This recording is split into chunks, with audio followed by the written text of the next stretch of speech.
Frederick Douglass was potentially the most important leader of the African American civil rights in the 19th century. After escaping from slavery in Maryland in 1838, Douglass became a national leader of the abolitionist movement in Massachusetts and New York, gaining fame for his oratory work and incisive anti-slavery writing. He was a living counterexample of the claims of supporters of slavery that enslaved people lacked the intellectual capacity to function as independent American citizens, and in fact many Northerners had a hard time believing that such a powerful orator had ever been enslaved. In response to this, Douglass wrote his first autobiography, The Narrative of the Life of Frederick Douglass, an American Slave, in 1845. A decade later, he published a second autobiography called My Bondage and My Freedom, and his third in 1881 called Life and Times of Frederick Douglass.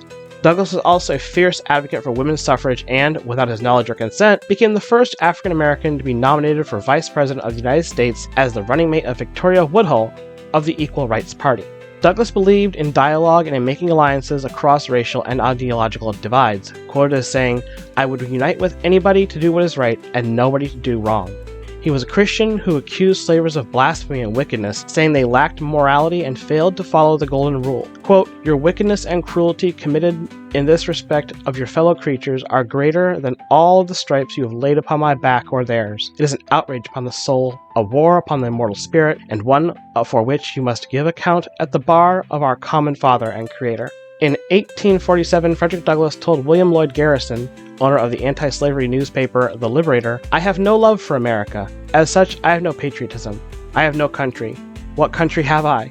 The institutions of this country do not know me, do not recognize me as a man." And this is a sentiment many minority groups across the country are feeling even to this day.